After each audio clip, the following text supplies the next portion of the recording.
quedaba entonces.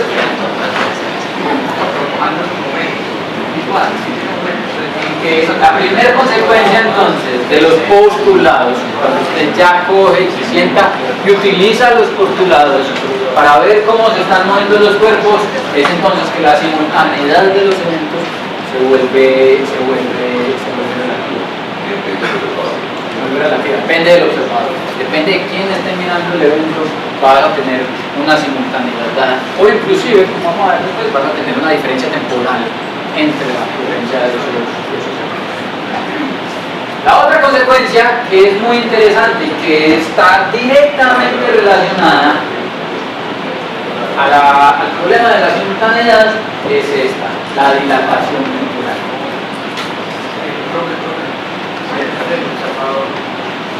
No influye nada que la gente también esté llamando. Perdón, ¿cómo así? El radio. Sí.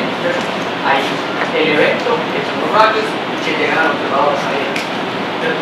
Pero sí, no, mira que cuando hablamos del asunto de la simultaneidad contamos con el hecho que la luz se demora un tiempo en llegar desde aquí hasta acá. Que se demora un tiempo es precisamente lo que hace que los eventos sean simultáneos para Raúl, porque la luz se demora el mismo tiempo en viajar desde aquí hasta acá. Sí, pero si Mario quiere ver a Raúl, hay un intervalo de tiempo mientras la luz viaja entre Raúl y Mario. Ese tiempo no influye en el sistema. O sea que también hay teoría como nosotros somos un tercero.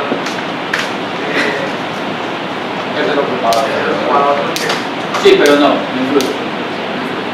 Pero ese rayo del que estás hablando es un rayo bueno o es un rayito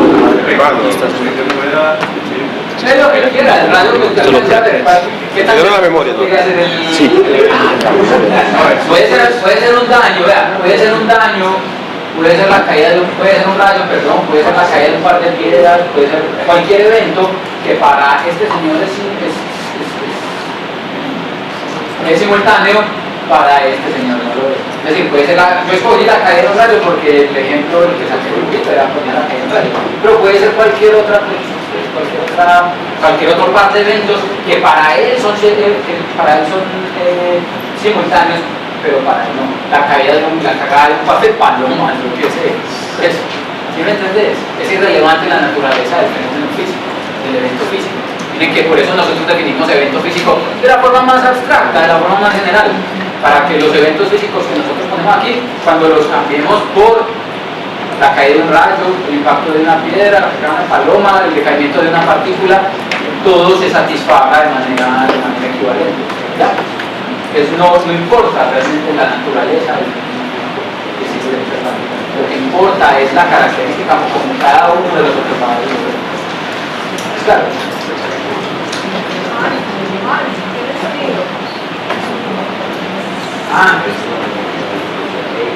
Ahora sí. La dilatación temporal. Entonces, vamos a hacer otro experimento. Vamos a tirar el rayo para arriba. ¿Ya? Vamos a suponer entonces que tenemos el tren. Otra vez, tenemos a Mario en el tren y tenemos a Raúl en la plataforma, en los redes. Otra vez, como siempre, Mario se va moviendo con una velocidad relativa a Raúl, constante en línea recta. Pero ahora le pusimos un par de casitos al tren. Algún depravado le puso un espejo en la parte del techo. Le puso un espejo en el techo al tren, de tal manera que Mario puede coger un láser y apuntar con el láser desde el piso hasta el techo. En el espejo el reflejo del láser golpea y vuelve a bajar, de tal manera que usted puede emitir entonces un paquete de luz, un rayito de luz desde el piso, el rayo de luz sube, se refleja en el espejo y baja. ¿Sí o qué? Eso es exactamente lo mismo que tirar una pelota. ¿Cuál es la diferencia entre eso y tirar la pelota? Pues no, pero aparte de las características intrínsecas de la pelota que se está moviendo, que es un rayo, es exactamente el mismo experimento. La pelota sube y baja, y el rayo sube y baja y cae exactamente en la misma posición. ¿Cierto? Lo que ve Mario, ¿qué es? que ve Mario es que la distancia que recorrió el rayo es 2 veces la altura del techo, ¿cierto? Porque se demora, si la distancia del piso al techo del tren es D, entonces el rayo recorre una distancia D subiendo y luego una distancia D bajando. ¿Sí o qué? Ustedes recuerdan entonces, la velocidad es igual a la distancia recorrida sobre el tiempo, ¿cierto? Lo que quiere decir entonces que el tiempo que se demoró ese rayo de luz en subir y bajar es igual a la distancia que recorrió dividido por la velocidad a la que lo hizo, ¿cierto? Para nosotros entonces el rayo de luz recorrió una distancia, bueno, yo aquí lo puse D, pongámosle distancia, ¿cierto? Para nosotros entonces el rayo de luz recorrió una distancia que fue una vez esta y otra vez esta, nosotros la vamos a llamar D, 3 metros. De tal manera que entonces el tiempo que el rayo se demoró en subir y bajar fue 2 veces D sobre la velocidad a la que está subiendo y bajando el cachivache. El cachivache que está subiendo y bajando es un rayo de luz que ya sabemos entonces, independientemente de quién lo esté mirando, se tiene que mover a 300.000 kilómetros por segundo. Como 300.000 kilómetros por segundo es una constante, nosotros le ponemos nombres a las constantes. Para nosotros esa constante es C, es igual a 3 por 10 a la 5 kilómetros por segundo, 300.000 kilómetros por segundo, o 3 por 10 a la 8 metros por segundo. Y esta es la velocidad de la luz. De tal manera que el tiempo que el rayo se demora en subir y bajar en el experimento de Mario es la distancia recorrida sobre la velocidad de la que lo hizo, ¿cierto?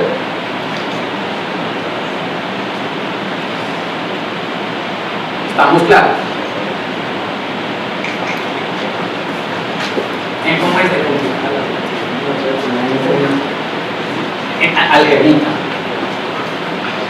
Ahora, ¿qué es lo que ve Raúl? Miren que la situación que ve Raúl es completamente análoga a la que veía Raúl cuando Mario estaba tirando la pelota. Simplemente que ahora la trayectoria ya no es una parábola, sino que es una trayectoria que está indicada por este triangulito. Porque nosotros sabemos que los rayos de luz se propagan en línea recta entre puntos de dispersión, ¿cierto? Todos hemos visto eso. Usted no me ve cuando yo estoy detrás del muro simplemente porque el rayo no se puede doblar y pasar atrás del muro. El rayo se propaga en línea recta, y aquí impacta y queda completamente absorbido por la pared. Si usted quiere ver lo que está detrás del muro, le toca abrir la puerta, poner un espejo aquí, el rayo impacta sobre el espejo, en línea recta se propaga y usted ve el reflejo sobre el espejo, haciendo segmentos de propagación rectilínea, que es exactamente lo que estamos viendo aquí. Entonces, lo que Raúl ve es que Mario, en efecto, dispara un rayo de luz hacia arriba. Él ve que ese rayo de luz, después de un tiempo, vuelve a la misma posición en el piso desde la cual fue emitido, porque miren que en efecto eso fue lo que pasó, subió y cayó a la misma posición donde fue emitido, y eventualmente en algún lugar alcanzó a tocar el techo del tren. ¿Ya? Como el tren se va moviendo con una velocidad desde aquí hasta acá, entonces la trayectoria que nos queda es que el rayo se movió desde aquí hasta acá, golpeó el techo en esta posición y bajó y llegó otra vez al piso. ¿Sí o qué? Calculemos otra vez entonces el tiempo que se demoró el rayo, para llegar desde aquí hasta acá, visto por Raúl. Miren entonces, ya tenemos que el tiempo que se demoró es la distancia recorrida sobre la velocidad a la que hizo ese recorrido, eso es general. Entonces, el tiempo que veo, este es el tiempo que vio Mario, el tiempo que ve Raúl, es entonces la distancia recorrida. ¿Cuál es la distancia que recorrió? Yo la voy a llamar L. y es esta. Esta distancia que hay aquí la voy a llamar L. Y esta distancia que hay aquí la voy a llamar L. ¿Sí o qué? Cada uno de estos segmentos. Entonces, es la distancia recorrida, que es 2 veces L, 1 y 2L, sobre la velocidad a la que hizo el recorrido. ¿A qué velocidad se hizo ese recorrido? Como lo hizo un fotón de luz, como lo hizo un rayo de luz, ese recorrido se hizo a la velocidad de la luz. ¿Qué le distancia es igual porque está asumiendo que va a velocidad constante? Y la distancia es igual porque, no estamos asumiendo, porque la velocidad es constante. Esto es un triángulo isósceles. Como la velocidad del tren es constante, en efecto, la distancia que se desplazó el tren, mientras que el radio fue disparado desde aquí hasta que llegó acá, fue esta, B por T, como lo habíamos calculado ahorita en el caso de la relación galileana. Y este triángulo que tenemos aquí es un triángulo isósceles. Estas dos cuerditas, estos dos laditos, son iguales, por la velocidad constante. ¿Ya? ¿Perdón? ¿Por qué? ¿Con qué velocidad se mueve la luz? Repita conmigo. ¿Con qué velocidad se mueve la luz? Independiente. Para la luz 300.000 más, algo 300.000. La velocidad de la luz es 300.000 kilómetros por segundo, independientemente de si Raúl si Mario se está moviendo o no. Entonces, la velocidad de la luz, del rayo de luz que se está propagando aquí, es 300.000 kilómetros por segundo. De acuerdo a lo que ve Raúl. ¿Ya? No hay que sumarle más, no hay que sumarle menos. Siempre es exactamente lo mismo. ¿Ya? Ahora la pregunta es, ¿cómo se compara este número con este número? Llamemos este, lo voy a llamar un T sub T, lo voy a llamar ahorita un tiempo propio, y a este lo voy a llamar el tiempo de Raúl. ¿Cómo son estos dos tiempos? Miren, 2 y 2 son 2, ¿sí o qué? Son constantes. C y C son constantes, son el mismo número, 300.000 kilómetros por segundo. Pero D es esto y L es esto. Claramente, de acuerdo a este experimento, esta distancia L es mayor que esta distancia D. ¿Sí o no? En este triángulo, esta distancia D es mayor que esta distancia D es menor que esta distancia L. Lo que quiere decir que este numerador es más grande que este numerador. Lo que quiere decir que esta división da un número más grande que esta división. Lo que quiere decir que para este observador, este evento ocurre en un tiempo y este ocurre en un periodo de tiempo distinto, más largo. ¿Ya? ¿Sí ven? Como el rayo de luz tiene que viajar una distancia más larga para lo que observa Raúl, entonces para el caso de Raúl, el tiempo en el que ese evento ocurre es más largo. Es el mismo evento. Los tiempos son distintos. Miren que es completamente diferente a lo que teníamos en el caso galileano. Miren que en el caso galileano decíamos, el tiempo en el sistema de Mario es igual al tiempo en el sistema de Raúl. En este caso, lo que estamos diciendo, ¿sabe qué, Galileo? Ve quien cante en paz. Eso no es verdad. El tiempo es relativo. La duración de los eventos depende del movimiento relativo entre los observadores. Si un observador se está moviendo con respecto a otro, los eventos en uno de esos sistemas de referencia se ven más largos de lo que pasan para otros observadores. La dilatación temporal consiste precisamente en ese hecho. Miren que eso se deriva directamente de la constancia de la velocidad de la luz. Si nosotros le hubiéramos sumado la velocidad del tren a la velocidad de la luz, esta cosa hubiera dado lo mismo. Pero nosotros sabemos que la velocidad de la luz es 300.000 kilómetros por segundo. Para Mario y para Raúl, la constancia de la velocidad de la luz nos conduce entonces que los dos observadores midan tiempos distintos para el mismo evento físico. Ahí la variable es el movimiento en el espacio. En caso del movimiento en el tiempo también se da la relación. Es decir, si los dos sistemas de referencia están en reposo, si la velocidad relativa entre ellas es cero, como vamos a ver enseguida, la dilatación temporal es cero. ¿Ya?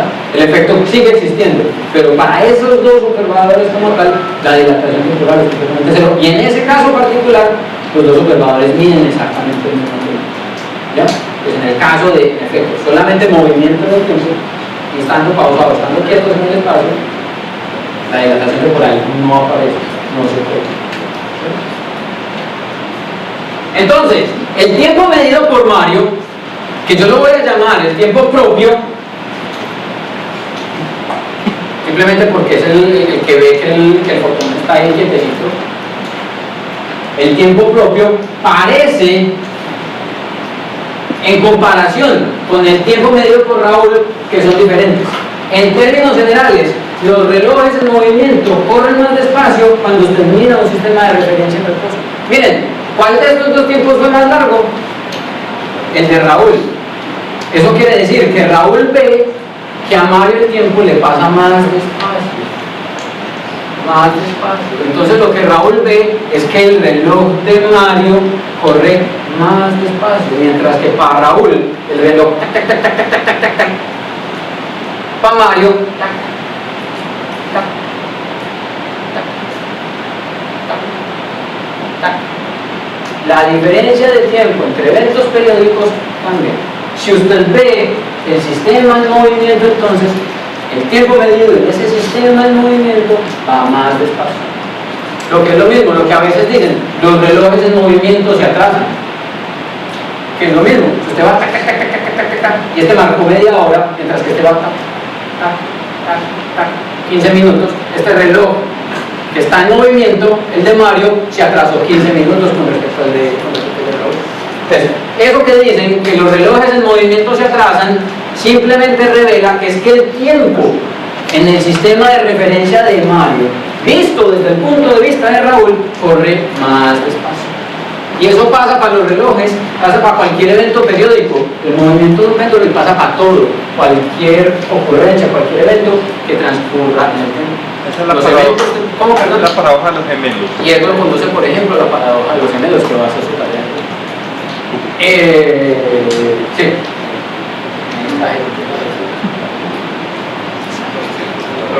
Y entonces, eso pasa para el movimiento del reloj, pasa para el movimiento de cualquier evento periódico y absolutamente para cualquier evento que transcurra en un intervalo de tiempo dado. No tienen que ser necesariamente eventos de naturaleza periódica. ¿Ya? La tarea de ustedes hoy, la tarea de esta semana es precisamente buscar qué es la paradoja de los gemelos. La paradoja de los gemelos es una paradoja que se establece en relatividad especial con relación a los gemelos. Uno se va a viajar, le pasa algo y vuelve. Eso que le pasa está relacionado precisamente con que uno de los gemelos que se va y viaja a una velocidad. Y el tiempo para ese gemelo pasa a una velocidad distinta, de tal manera que cuando él va y vuelve, tiene una edad distinta que la de su hermano. Lo que yo quiero es que ustedes lean la paradoja de los gemelos y la interpreten, y la entiendan con las herramientas que tenemos ahora. Búsquenla donde quieran, ustedes ponen paradoja de los gemelos en Google y encuentran 10.000 páginas con los dibujitos más bonitos que se manejan mal. En cualquier libro de física lo encuentran, cualquier espectro de posibilidades. Consigan la fuente que más les gusta. La tarea para la próxima semana entonces es leer la paradoja de los gemelos e interpretar la paradoja de los gemelos. Es claro entonces, un sistema de referencia móvil con respecto a Raúl muestra que el tiempo en ese sistema de referencia corre más despacio. Entonces, cuando usted está parado en la plataforma del metro y el metro sigue largo sobre la plataforma, el reloj de la gente que va pasando ahí en el tren corre más despacio que el suyo y se atrasa con respecto al suyo. Y esto es un fenómeno físico real que pasa y que se puede medir. ¿Qué tan despacio te pregunto, ¿el tiempo que mide Mario es el tiempo propio? El tiempo que mide Mario es el tiempo propio. Sí. El tiempo propio es el tiempo que está medido en el sistema que está en reposo con el evento. ¿El tiempo que mide Raúl tiene algún nombre o...? Tiempo de Raúl. El tiempo propio tiene nombre, pero el otro es el tiempo cualquiera, porque ese puede ser el tiempo de Raúl, el tiempo de Pedro, el tiempo de Pablo, el tiempo de cualquier otro observador que sea un observador inercial con respecto a Mario. Pero el tiempo propio es característico, porque es el tiempo que unívocamente no va a cambiar, porque como la altura del tren no va a cambiar y Mario no se va a mover con relación a la serie del espejo, ese tiempo va a ser el mismo. Entonces, por eso se llama el tiempo propio. Ese es invariante.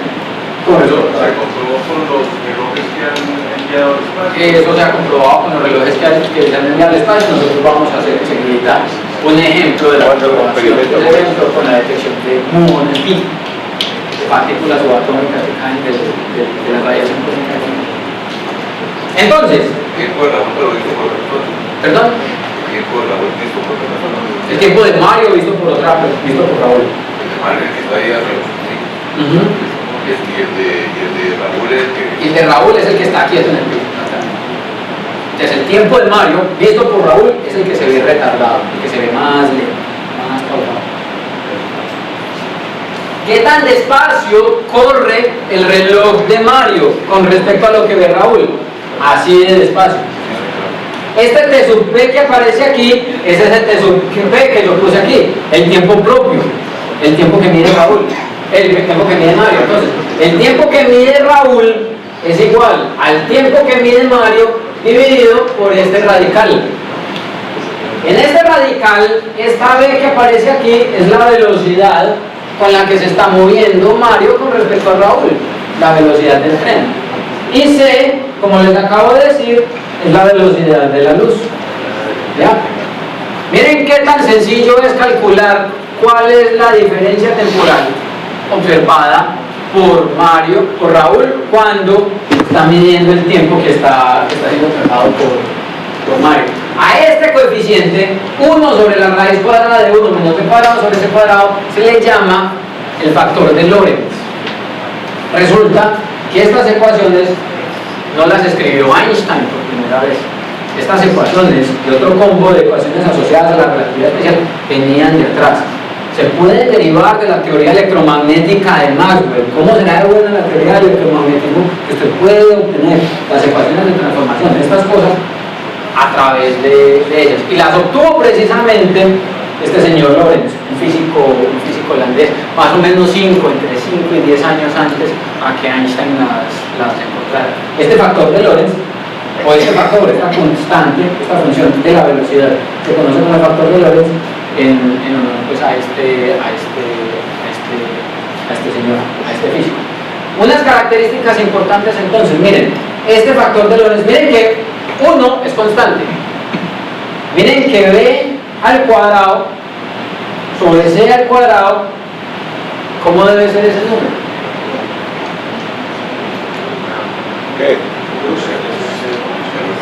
¿Qué pasa si la velocidad con la que se está moviendo Mario es más grande que la velocidad de la luz? ¿Qué pasa aquí? Vamos a hacer numerología. ¿Qué pasa si Mario se está moviendo a 600.000 kilómetros por segundo? Pues miren lo que va a pasar. Si Mario se está moviendo a 6.000 kilómetros por segundo, ese radical que aparece en esa ecuación es 1 menos 6 por 10 a la 8 metros sobre segundo al cuadrado dividido 3 por 10 a la 8 metros sobre segundo al cuadrado. ¿Cierto? 6 por 10 a la 8 dividido 3 por 10 a la 8 da 2. ¿Cierto? Entonces esto es la raíz cuadrada de 1 menos 2. Y esto es la raíz cuadrada de menos 1. ¿Cuánto da la raíz cuadrada de menos 1? En números reales, la raíz cuadrada de menos 1 no existe. No hay ningún número que usted pueda evaluar elevar al cuadrado que le dé menos 1, de tal manera que ese número no existe. Todos los números físicos son números reales, es decir, la longitud es un número real, la masa es un número real, el tiempo es un número real, la temperatura es un número real, son números que existen en el mundo real. De tal manera que esto impone una condición para que el tiempo observado, o para que el tiempo observado por Raúl siquiera exista, tiene que satisfacerse que Mario no se mueva a más de la velocidad de la luz. Y el factor de Lorentz establece la condición sobre la velocidad límite que puede alcanzar cualquier cuerpo con masa. Nada en el universo se puede mover a una velocidad superior a la de la luz. Si algo se mueve a una velocidad superior a la de la luz, pasa esto. Y la física inmediatamente se desbarata. ¿Ya? Entonces, ese hecho que ustedes seguramente han escuchado durante mucho tiempo de que no hay nada que se pueda mover a la velocidad de la luz, a más de la velocidad de la luz, no sale de los cabellos de nadie. Sale precisamente de esto, de que es que simplemente la relatividad impone una condición. Para que los tiempos que Raúl observa también existan, entonces la velocidad a la que Mario se puede mover tiene que ser menor a la velocidad de la luz. ¿Ya? Entonces esa condición no está simplemente sentada. Ahora, conociendo entonces que Mario jamás se va a poder mover a la velocidad de la luz, ya sabemos entonces que este cociente e cuadrado sobre ese cuadrado es menor que 1, ¿cierto? Porque es un número chiquito dividido en un número grande y eso siempre da un número menor que 1. Y un número menor que 1 siempre da un número positivo. Chiquito, menor que 1. La raíz cuadrada va a dar igualmente un número menor que 1 y 1 dividido un número menor que 1 da un número mayor que 1. ¿Sí o no? Eso quiere decir entonces que el tiempo medido por Raúl siempre va a ser más grande que el tiempo medido por Mario. Hoy no debería ser el movimiento más lento, ¿no? El tiempo del movimiento más lento. ¿Dónde, perdón? Le dice que el reloj es el movimiento más lento. Reloj, por eso, lo pongo simplemente como un ejemplo particular de relojes, pero el tiempo corre más lento. Entonces, miren entonces, que ahora, esa es la primera situación. Primero, conclusión o consecuencia, nada se puede mover más rápido que la luz. No porque Einstein le haya dado la gana de decir que nada se puede mover, no, porque la relatividad así lo pone. 2, porque usted no se da cuenta que a su compañero en el metro no se le atrasa el tren, no se le atrasa el reloj.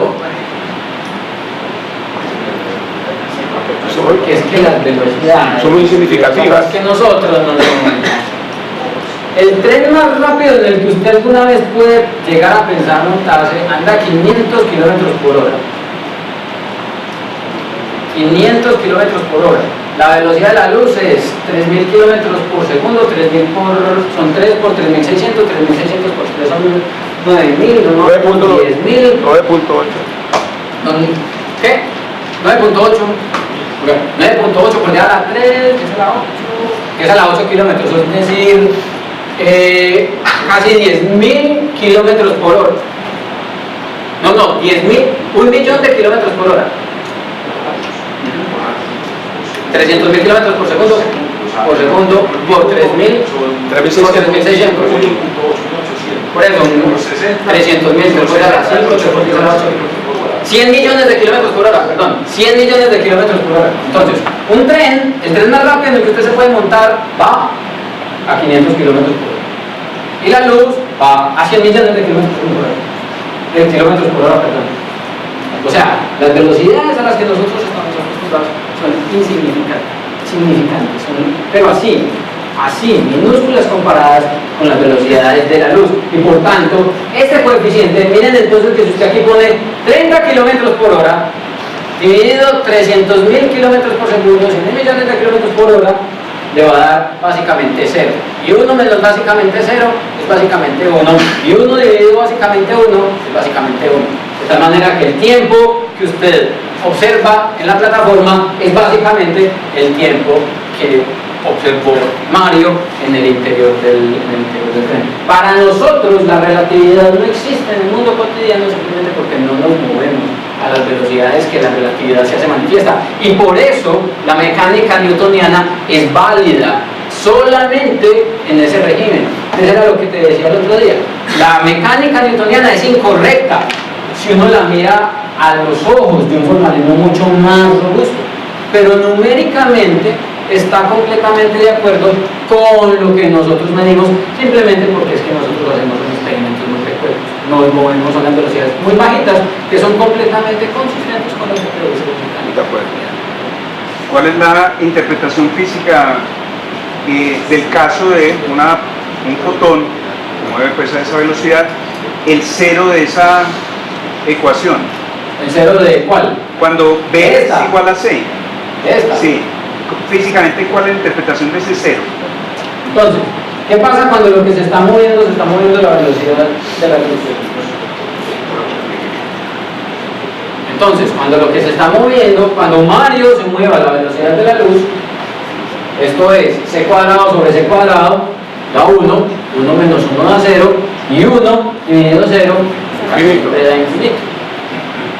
Eso quiere decir que el tiempo observado por Mario, por Raúl, perdón, es infinito.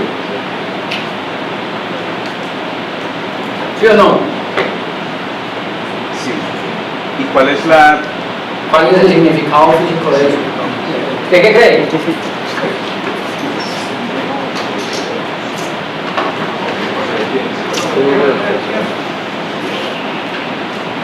Si usted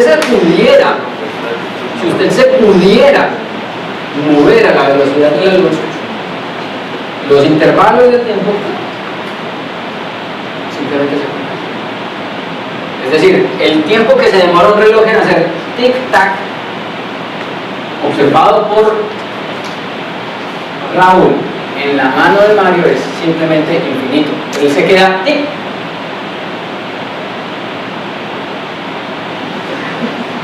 Al infinito, y ahí se queda y nunca hace tac. El tiempo simplemente se congela. Pero si el elemento es el fotón que va a si el elemento es el fotón, ¿qué pasa?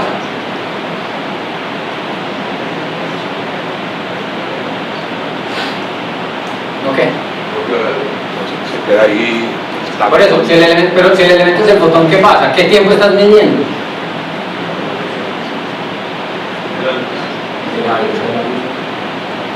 Una partícula que se está moviendo a la velocidad de la luz, entonces ves nada.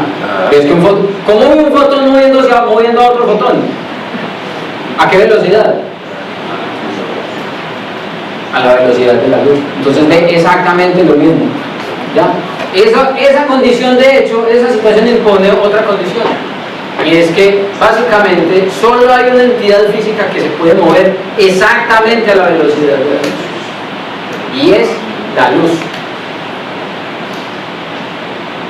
¿Ya? ¿Cómo, si lo que vería un fotón sería que el resto del mundo va a No te escucho, realmente. Si lo que vería un fotón es que el resto del mundo va a la velocidad de la luz, ¿cómo interacciona el fotón con otras cosas? ¿Cómo interactúa el fotón con otras cosas? No, ser más específico, no sé, no entendí bien. Si el tiempo del fotón no se mueve, ¿cómo interactúa el fotón con otras cosas, con otros objetos?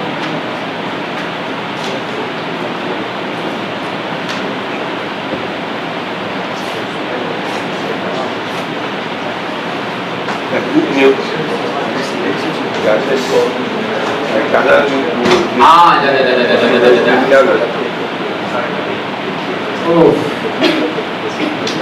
Déjame terminar, enseguida miramos cómo te respondo la pregunta.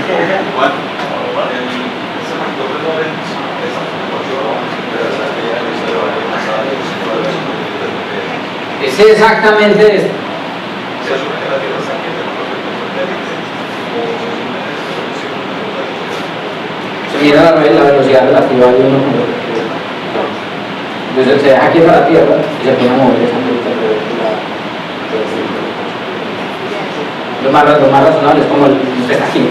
Dice, no, la velocidad neta de satélite con la Tierra es tal y utilizamos esta fórmula para la producción de directores. Porque solo la luz puede viajar a la velocidad de la luz. ¿Cómo? Porque eso lo establece pues que la luz es lo único que puede viajar a esa velocidad. Porque es la única que puede ver a otro fotón de luz moverse a 300.000 kilómetros por segundo. Si vos pones aquí un cuerpo que no sea un fotón de luz, no aquí realmente, en una regla que es similar a esta que se conoce como la ley de adición de velocidades, si pones aquí otro cuerpo que no sea un fotón de luz, romperías con el principio de que un fotón de luz tiene que viajar a la velocidad de la luz para cualquier observador en el cielo. Entonces verías que un fotón de luz, que otro cuerpo vea la luz moverse a una velocidad arbitraria. ¿Ya? Entonces básicamente solamente la luz tiene habilitado moverse a la velocidad de la luz, precisamente porque es la única que permite conservar el hecho de que la velocidad de la luz sea constante, 300.000 kilómetros por segundo, vista desde ahí, desde donde está parado. Vista desde el fotón. Si en los puntos del universo todas las figuras enorme, se mueven casi a la velocidad de la luz. El tiempo para nosotros, el tiempo, digamos, el tiempo de plano es algo demasiado significativo, pero para ellos se encantaba. No tiene lo que se nosotros ya. Nosotros se tiene en consideración.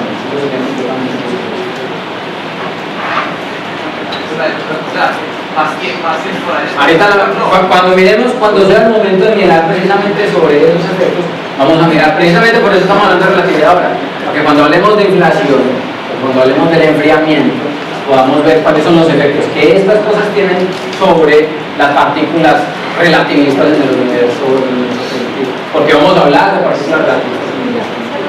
Entonces, ahí es donde vamos a ver estos efectos.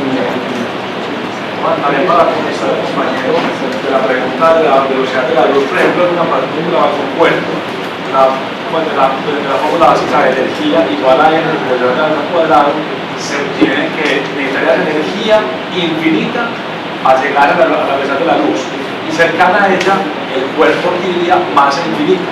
Entonces llegas a un punto en que la materia no hay tanta energía para alcanzar esa velocidad en cualquier partícula.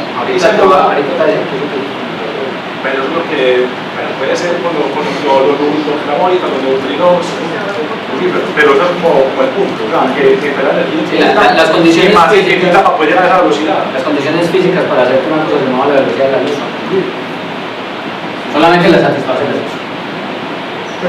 Hagamos un ejemplo, esta cosa no funciona si usted no le pone números a la cosa. ¿Ya? Terminemos en realidad porque es que usted no ve que el reloj de alguien en el metro o el reloj de alguien en el bus se atrase de verdad. Y consideremos esta situación real. Suponga que usted tiene un bus en la regional, suponga que algún día la regional va a ser perfectamente horizontal y que los buses van a andar a 80 km por hora en la regional con velocidad constante y completamente, perfectamente recta.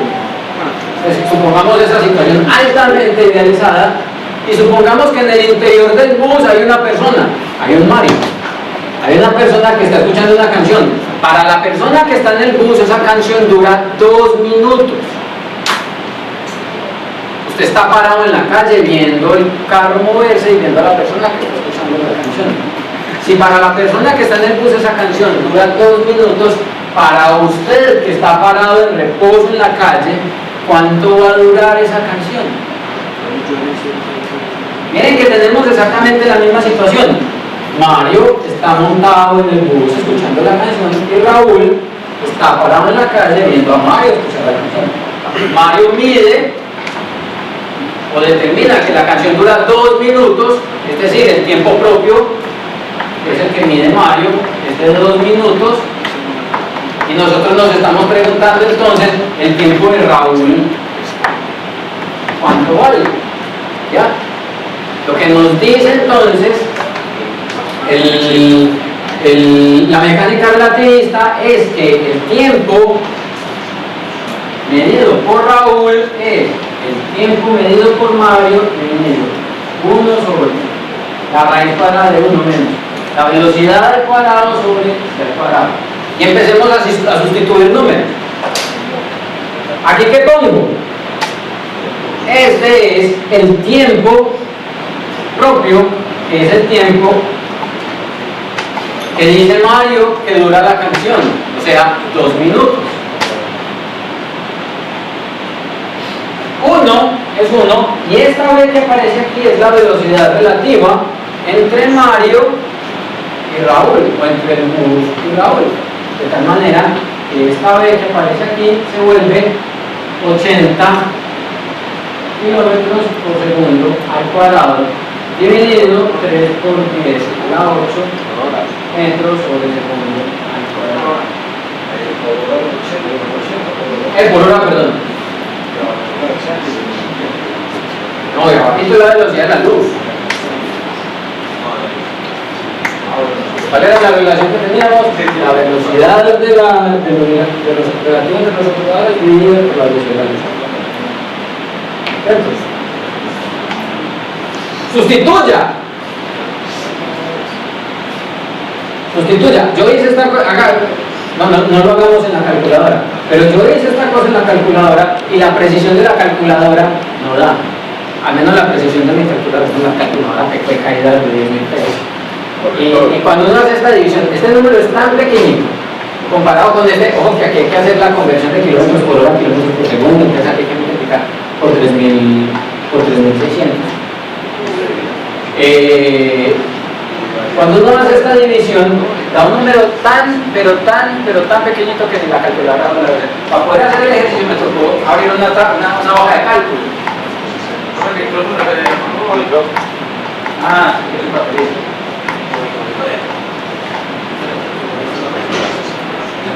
Se quedó sin batería de micrófono. Déjenme yo ver el profesor de poner aquí la...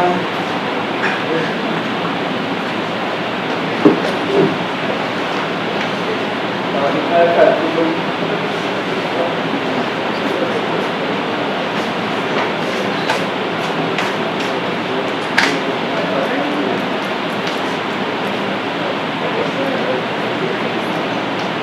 Bien.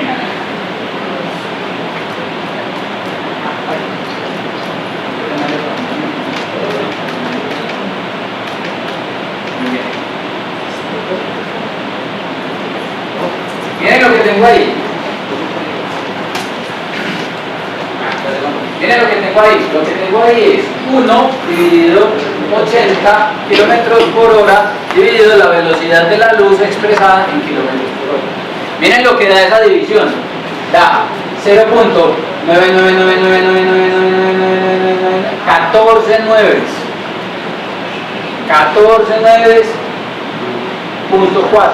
Es decir, si usted redondea aquí, eso es 1. Si usted redondea aquí, eso es 1. Si usted redondea aquí, eso es 1. Si usted redondea a la 12ª cifra decimal, eso es 1. Es decir, la relatividad para las velocidades a las que nosotros nos movemos solamente se hace visible cuando usted es capaz de considerar hasta la 15ª cifra decimal. Por esa razón es que la relatividad a las velocidades a las que nosotros nos movemos simplemente no juega ningún papel importante.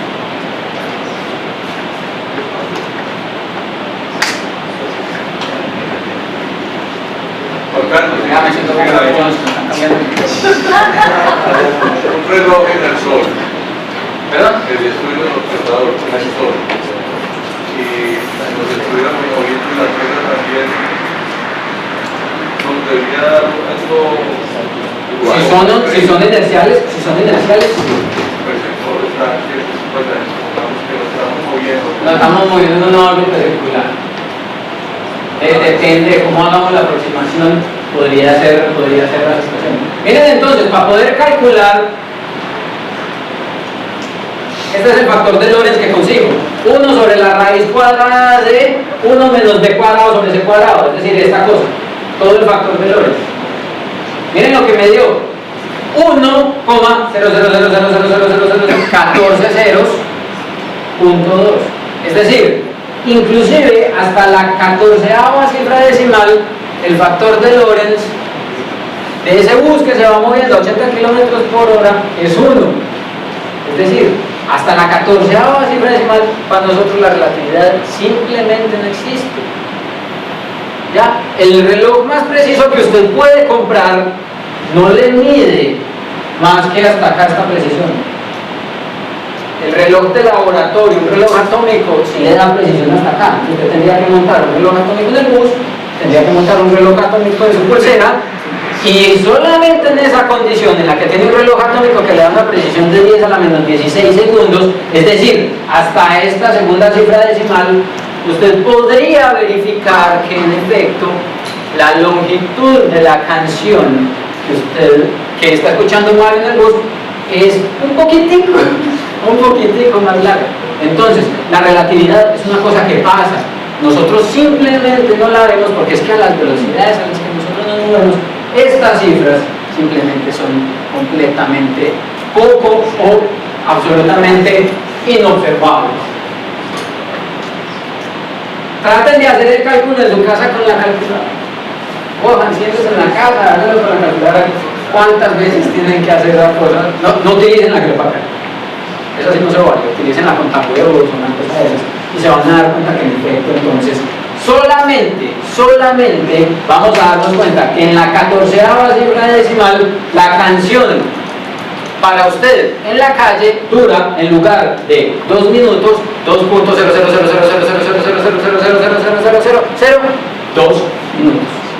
¿Ya?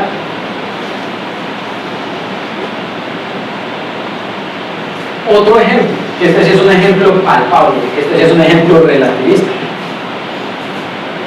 Y es de hecho evidencia observacional en soporte de la teoría de la relatividad especial. Esta es una evidencia que uno puede utilizar para decir la teoría de la relatividad en efecto funciona. Pasa lo siguiente: ustedes saben que son los rayos cósmicos, ¿sí o qué? Explosiones de supernova y en eventos de alta energía liberan un montón de partículas de alta energía en el espacio, protones de alta velocidad, positrones, electrones, cualquier caldo de partículas de alta energía. Cuando esas partículas de alta energía llegan a la Tierra, impactan en los átomos o las partículas de la alta atmósfera, y esas colisiones producen una cascada de partículas subatómicas. Cuando usted coge un protón y le pone a hacer cabezazos con otro protón a alta energía, la desintegración o la colisión entre los dos protones produce una secuencia de cascadas de decaimientos de partículas que producen neutrinos, liberan energía, liberan electrones, liberan positrones y liberan o generan un tipo exótico de partícula que se conoce como los muones pi. Los muones pi es una partícula que yo creo que eso lo vamos a discutir, espero tener el tiempo para que lo discutamos de alguna forma cuando hablemos del universo primitivo. Es una partícula elemental como los electrones, simplemente que es inestable. Todas las partículas subatómicas son inestables. ¿Qué quiere decir que son inestables? Si usted coge un universo, coge el universo en base del universo y ponga en la mitad del universo, donde sea que encuentre la mitad del universo, ponga un protón. Después de 15 minutos ese protón se va a desesperar y ¡pam! Y va a decaer. Se va a convertir en un neutrón y va a emitir radiación, un par de partículas. Todas las partículas experimentan exactamente el mismo fenómeno. Todas, protones, neutrones, electrones, todas. Unas con un tiempo más largo que otras. El asunto es que los protones no decaen, solamente decaen cuando ellos están solos. Si usted pone este protón junto con otro protón, el protón dice: ah, me siento acompañado, no me quiero suicidar, quiero seguir siendo un protón. Abajo los neutrones y establecen la formación de un átomo de un isótopo. ¿Ya? Entonces, todas las partículas son inestables. Depende de las características de la partícula, cuál es la longitud o la duración, perdón, del tiempo de vida de esa partícula. El de un protón, cuando está solo, es de 15 minutos. El tiempo de vida medio de un electrón es 10 a la 27 años.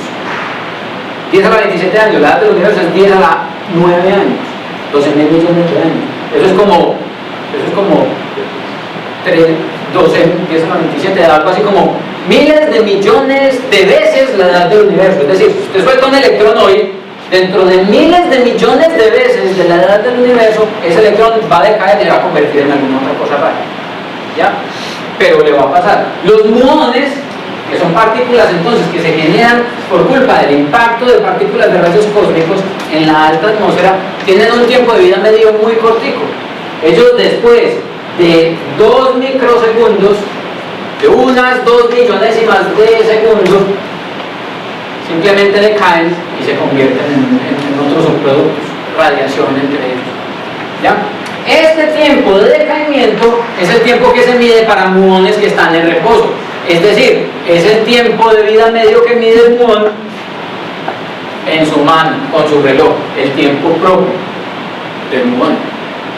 La pregunta es, ¿cuál será el tiempo de vida propio que mediremos nosotros si esos muones pi se van moviendo a una velocidad igual al 99% de la velocidad de la luz?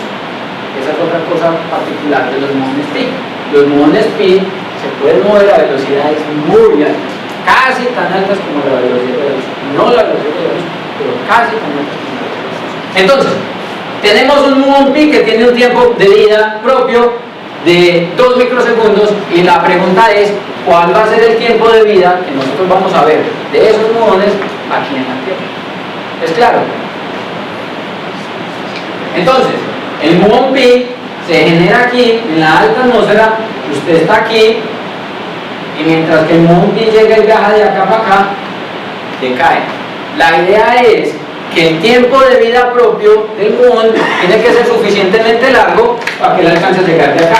Si a mitad de camino él simplemente dice, arranqué a viajar, decaigo, y desaparezco, usted no lo observa.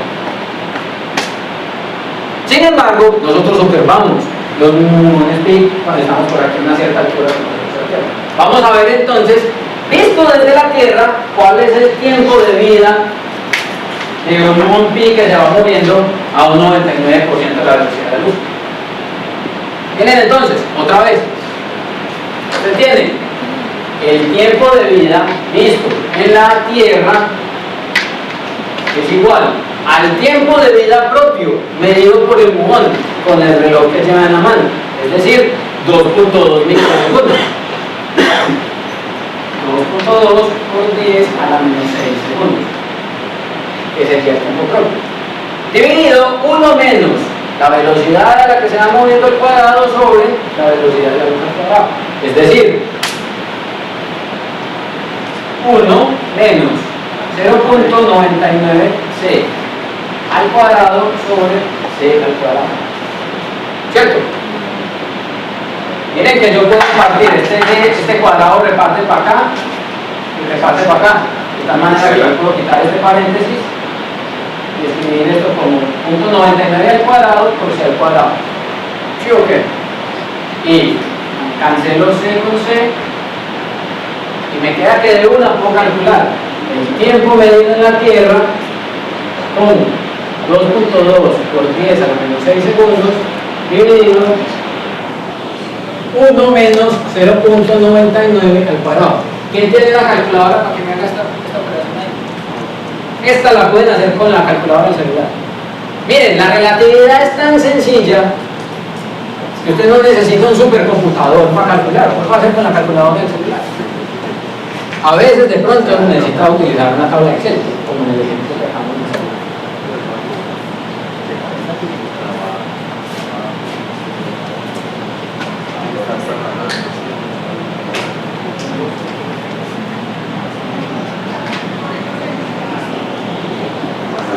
Hagan solamente el radical.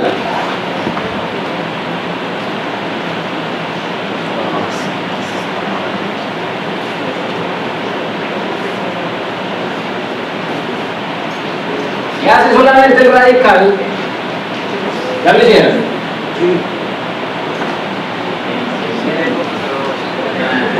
Pues yo ya lo hice.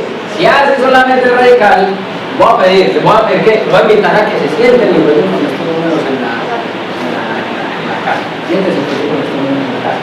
Si hacen esas cuentas, les va a dar que todo el radical, que es 1 sobre el factor de Lorentz, da 0.141. 06736. Bueno, vamos a tumbarlo ahí para no complicar la cosa. Pero que al 0.41. 2.2 por 10 a la menos 6 dividido esto es como multiplicar 2.2 por 10 a la menos 6 por 7. ¿Ya? Cuando usted hace esa operación encuentra que el tiempo medido en tierra para el tiempo de vida medido en tierra para el muón pi no es de 2 microsegundos, no es de 2.2 por 10 a la menos 6, es de 1.56 por 10 a la menos 5. Ojo que aquí hay un error, es 10 a la menos 5.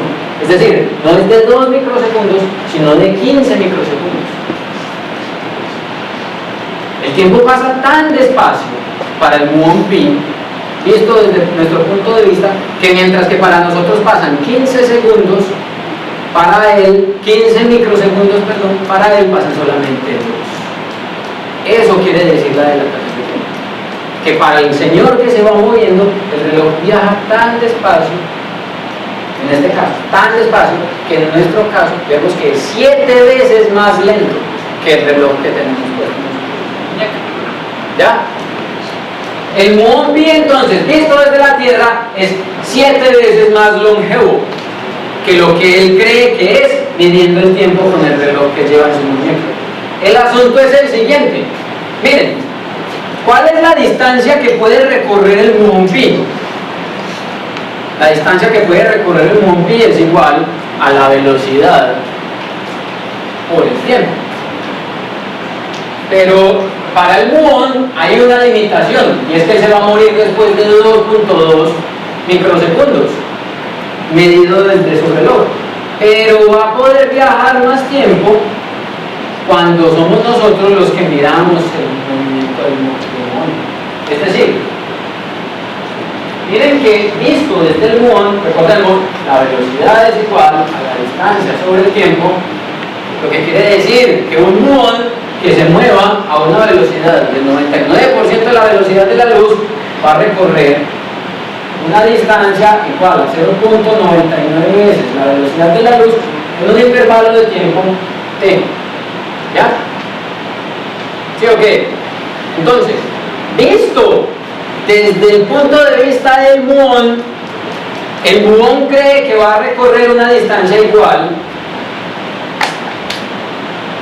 a 0.99 por 3 por 10 a la 8 metros sobre segundo por 2.2 por 10 a la menos 6 segundos. ¿Ya? Y él hace el cálculo en su calculadora y encuentra que va a alcanzar a viajar 653.5 metros antes de morirse. Entonces el muón llega y dice, a ver, como yo sé que yo voy a vivir 2.2 microsegundos y yo me voy moviendo al 39% de la velocidad de la luz, antes de morirme tengo que haber recorrido 653 metros. Eso es lo que dice el muón. Lo que decimos nosotros desde tierra es lo siguiente: la distancia que viaja o que puede viajar el muón antes de morirse, antes de decaer, es igual a la velocidad a la que se va moviendo multiplicado por la velocidad de la luz multiplicado por el tiempo que va a viajar, ¿cierto? Que para nosotros entonces es de 15 microsegundos, es decir, 1.5 por 10 a la menos 5 segundos. Cuando uno hace esos números encuentra que la distancia que medimos desde la Tierra es mayor a la que mide el propio muón, es 4.600 metros. Es decir, el muón ve que él está viajando 600 metros, pero nosotros vemos que él viaja 4 kilómetros y medio. Eso es extremadamente importante, porque para el muón él arranca desde esta posición y después de viajar 600 metros ¡pac!, desaparece y no lo podríamos ver, porque es que nosotros no estamos aquí en la cúspide de la montaña, nosotros estamos aquí en la base de la montaña.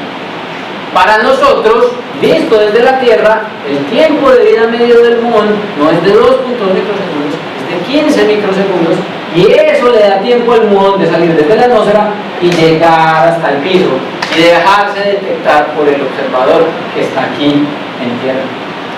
Si la dilatación temporal no existiera, este fenómeno simplemente no existiría. ¿Ya?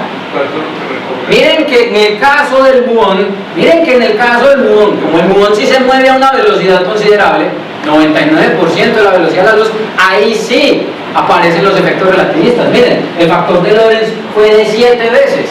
Miren que en el caso del ejemplo anterior el factor de Lorentz, no lo tengo aquí, lo tengo en la tablita de Excel, el factor de Lorentz fue 1.14 ceros y un 2. ¿Ya? Solamente cuando usted se va moviendo, pero en pura, a toda velocidad, que son velocidades comparables con las velocidades de la luz, solamente ahí se vuelve evidente la velocidad, la relatividad. Y se vuelve evidente y se vuelve verificable, porque este experimento se ha hecho y se hace todos los días. Los detectores de rayos cósmicos funcionan detectando muones pi, utilizando cascadas de radiación Cherenkov, que son las que dan origen a este tipo de fenómenos. De tal manera que esta es una de las mejores evidencias observacionales para la relatividad especial. Un segundo. ¿Qué es lo que se mide realmente en los experimentos? Realmente uno mide ese tiempo pues, nosotros estamos en reposo, o el tiempo propio también es medible. El tiempo propio es medible. El tiempo propio es medible. Nosotros conocemos el tiempo. ¿Cuál es la única forma que tenemos de conocer el tiempo propio del mundo? Una, que el mundo nos haya llamado por celular a decirnos, hey, mi tiempo propio es 2.2 microsegundos. O dos, que usted cree su propio muón en el laboratorio y espere hasta que le caiga. Porque ese muón está en reposo. No, listo, pero en ese momento yo todavía sigo siendo el observador en tierra. Es decir, yo tengo que aplicar la fórmula para poder saber el tiempo propio. O sea, Sí. es indeducible. Sí. Yo no soy capaz de... No, pero porque el asunto es que si vos creas tu muón y lo creas en reposo, el movimiento relativo, era la pregunta que vos estabas haciendo ahorita, el movimiento relativo entre el muón y yo es cero. Entonces no hay dilatación temporal en esa situación en la que vos fuiste el que creó el muón. Entonces yo puedo crear el muón con la velocidad que a mí me dé la gana, literalmente hablando cero. Entonces creo un muón aquí. Entonces como el muón está ahí quieto, no hay dilatación temporal y puedo medir exactamente cuál es el tiempo de vida propio del muón. Entonces esa es la forma como uno conoce en este caso ese número. En las observaciones uno mide las dos cosas. Uno ya conoce el tiempo de vida propio de los muones y uno mide cuánto tiempo se demora en caer desde aquí hasta acá. Uno tiene todo y lo que le queda es verificar. Juan, Luego uno podría decir aquí que, o sea, ahí está por ejemplo de la relatividad.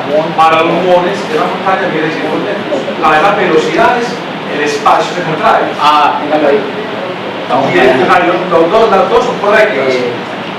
Pero esa montaña tiene 100 metros. Te me estás hablando.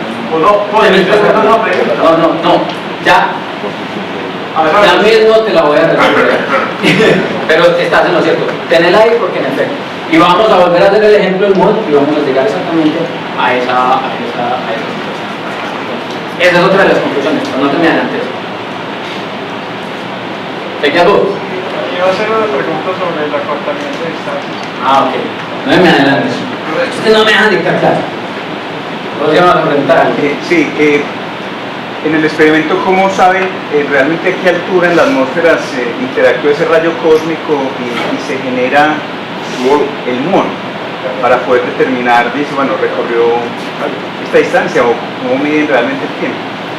¿A qué altura el rayo cósmico, es decir, la interacción de los rayos cósmicos con la alta atmósfera generan los muones? En el experimento, ¿cómo se sabe a qué altura? No pueden medir. Yo nunca lo he hecho, yo nunca he hecho nada de esas cosas de rayos cósmicos. Y lo que recuerdo, no es mucho, es que cuando se forma el muón, no se forma solamente el muón, sino que se forma otra sopa de partículas. Entonces, cuando el rayo cósmico impacta aquí, produce una reacción en cadena, que produce una cadena de cascadas de decaimiento, y le permite uno mostrar aquí. El fin del cuento es que cuando uno hace la observación de esa cosa y reconstruye la observación, encuentran que hay un montón de partículas que se dispersan en esta forma. Esto es una cascada de radiación Cherenkov. Y uno puede identificar entonces el origen de la cascada y el punto en el cual usted hizo la detección. Identificar entonces de esa manera cuál es la longitud que ha viajado o el tiempo que ha estado viajando el muón. Uno puede de alguna forma identificar. Es como cuando supone que tenés una pelota untada de pintura. Entonces vos tenés una pelota untada de pintura y ella viene en el cielo y ¡fua! Impacta la tierra y se va rodando. Ella deja una marca en el punto en el que impactó y de ahí en adelante. Y entonces nosotros podemos medir la distancia que vino viajando. Lo que hace la partícula, lo que hace el proceso de construcción de mundos es exactamente lo mismo. No es una partícula con pintura, pero sí la colisión deja una marca que es completamente rastreable en el espacio y nos permite medir entonces la posición inicial y la posición final de la trayectoria del mundo. Es una cosa que no específicamente todos los detalles, pero es algo que... Marcial, la distancia ya como que varía de acuerdo con el tiempo igual. Entonces, si todo está como tan interconectado, ¿cómo hicieron para traer como digamos 99 de la elección?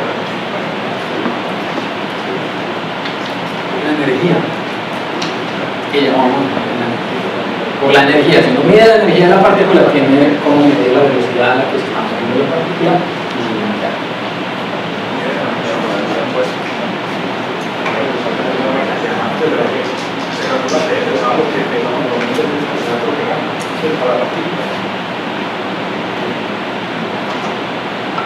Otra consecuencia, miren que ya nos tratamos para la clase y no alcance a acabar de discutir las consecuencias. Otra consecuencia de la relatividad especial, que es consecuencia, miren que todos son solamente consecuencias de los postulados, solamente consecuencia de asumir que las reglas de la física, todas las reglas de la física son las mismas para todos los observadores inerciales y que la velocidad de la luz. Solamente esas dos dudas que inicialmente parecían muy pendejas y miren cómo nos cambió el universo. La otra consecuencia importante de la relatividad especial está asociada con la contracción de la longitud.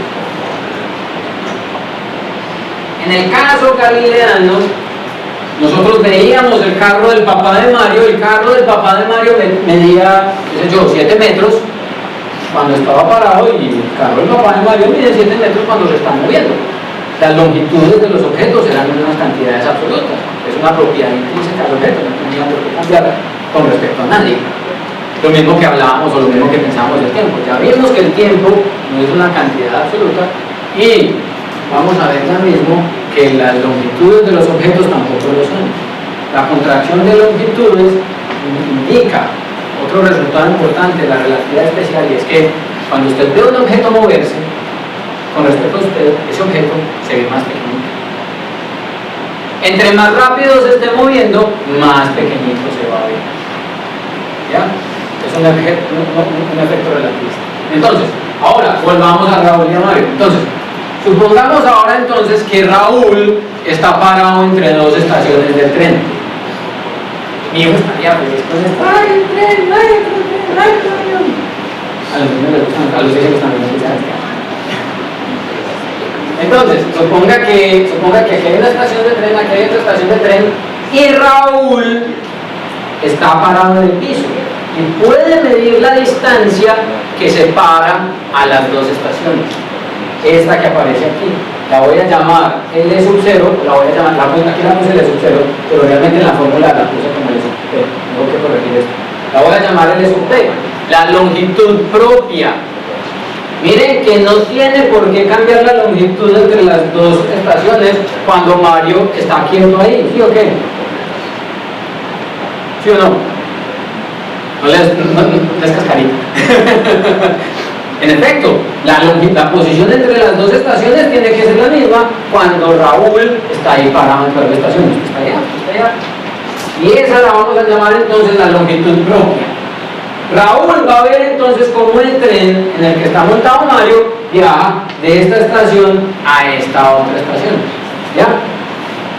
Miren entonces que Raúl mide que de alguna manera él puede relacionar la longitud propia entre las dos estaciones con la velocidad a la que viaja el tren entre las dos estaciones y el tiempo que se demora. ¿Ya? Volvamos a las ecuaciones. Otra vez. Todo sale de la misma relación. La velocidad es igual a la distancia recorrida sobre el tiempo que se demora un recorrer. Para el caso de Raúl, él está viendo entonces que el tren que se mueve a una velocidad dada, una velocidad v, recorre una distancia que es igual a la longitud propia, la longitud, la distancia que separa las dos estaciones. ¿Sí o qué? Dividido por el tiempo que el tren se demore en pasar desde aquí hasta acá. ¿Sí o qué? Simplemente sustituir. De aquí uno puede ver entonces que la longitud propia es igual simplemente a la velocidad a la que se mueve el tren multiplicado por el tiempo que se haya demorado en pasar de aquí a acá. ¿Cierto? Todo está limpio ahí, transparente. Espero. Ahora viene el chiste. ¿Qué es lo que ve Mario? Mario está parado en el interior del tren. Él está montado dentro del tren. De tal manera que probablemente va a haber cosas distintas. En efecto, Mario dice, entonces otra vez,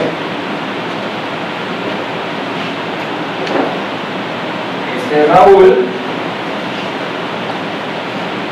este es Mario. Mario dice, claro, para mí también es válido que la velocidad es igual a la distancia sobre el tiempo. ¿Ya? Y Mario dice, la distancia que yo recorrí mientras viajaba de una estación a otra, la voy a llamar simplemente L.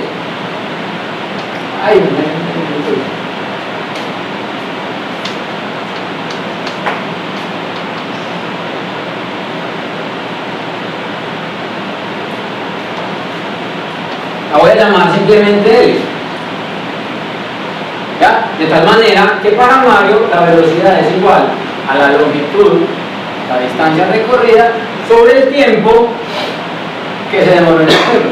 Ya habíamos dicho, el tiempo que mide Mario lo llamamos tiempo propio. ¿Recuerdan? De tal manera que él mide que esta velocidad es igual a la distancia entre las dos estaciones medida por él sobre el tiempo propio. Lo que quiere decir que para Mario la longitud o la distancia que él viajó es igual a la velocidad a la que se va moviendo por el tiempo propio. ¿Ya? Y aquí tenemos entonces todo lo que necesitamos. ¿Qué pasa? Miren que el tiempo propio está relacionado con el tiempo que ve Raúl, el tiempo de Mario. ¿Sí o no? ¿Cuál es más largo?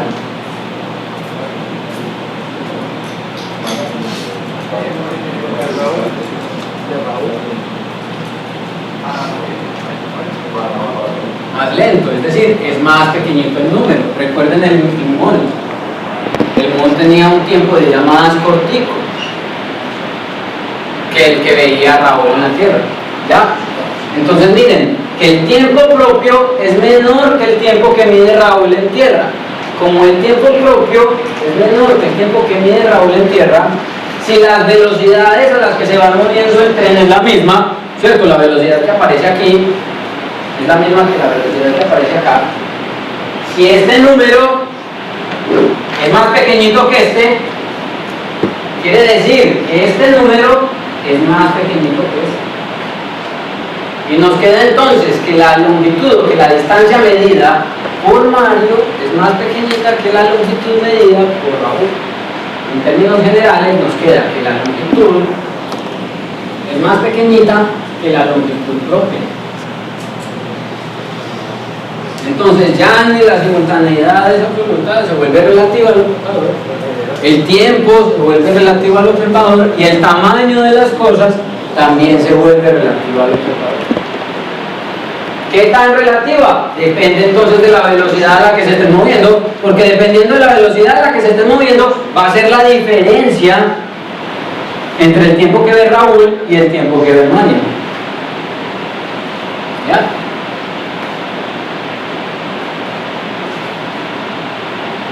Nos queda entonces que un objeto que se está moviendo con respecto a otro se va a ver más pequeñito.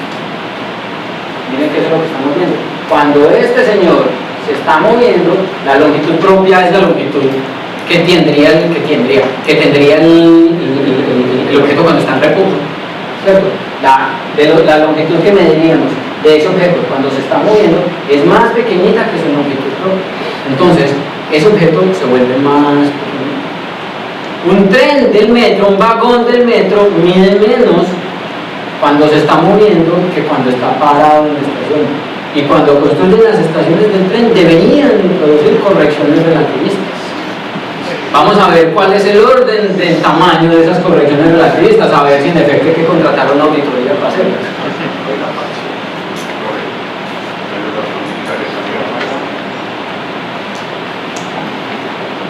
La masa no cambia la inercia, ya no cambia. Entonces, las longitudes de los objetos se contraen cuando el que las está viendo es un observador que está en reposo y ve que ese objeto se está moviendo con una velocidad v. Entre más rápido se esté moviendo, mayor va a ser la contracción. Exactamente la cantidad en la que se contraen los objetos está dada por esta relación. Mira que es muy parecida a la dilatación temporal. Por eso el factor de Lorentz tiene nombre, porque aparece aquí, aparece en la dilatación temporal y aparece en toda la relatividad, absolutamente en toda la relatividad. De tal manera que esta constante que aparece aquí es importante para nosotros en física. Miren que en efecto ya habíamos visto que este radical es menor que 1. ¿Se acuerdan? Porque como la velocidad del objeto tiene que ser menor que la velocidad de la luz, este 1 menos esta cociente es menor que 1 y la raíz cuadrada de 1 menor que 1 es menor que 1. Eso quiere decir que la longitud que medimos en tierra de un objeto que se esté moviendo es más pequeñita que la longitud que veríamos cuando ese objeto está en reposo. ¿Ya? Los objetos en movimiento se ven más pequeñitos. Hay dos observaciones entonces, de nuevo, la primera es la cantidad de contracción depende de qué tan rápido se esté moviendo el cuerpo, y segundo, la contracción se da solamente a lo largo de la dirección del movimiento. Es decir, si el tren se está moviendo en esta dirección, y en esta dirección fue que pusimos la velocidad, solamente en esa dirección se va a contraer, es decir, se va a contraer en este sentido. Si el tren se está moviendo hacia arriba o hacia abajo, entonces el tren se va a contraer en esta dirección. En términos generales, si el movimiento del sistema fuera complejo y tuviera una orientación arbitraria, la contracción del objeto sería en esa dirección. La contracción solamente se da a lo largo de la dirección a través de la cual se está dando el movimiento. ¿Estamos claros? Entonces, si usted está en la plataforma y el metro está moviendo para allá, el metro no se mueve. Si usted ve que el tren viene cayendo, yo espero que no, pero usted ve que el tren viene cayendo, usted ve que entonces el tamaño del tren se reduce y la reducción no se da en su longitud, sino que se da en su altura.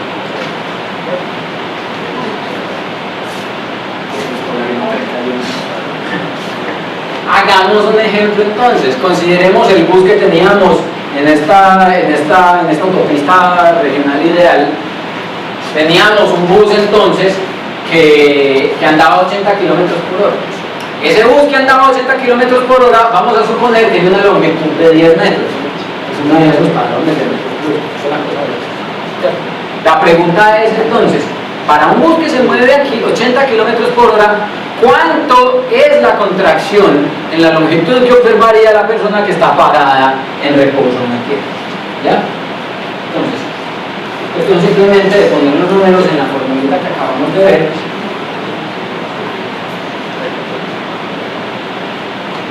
¿Estamos claros hasta ahora?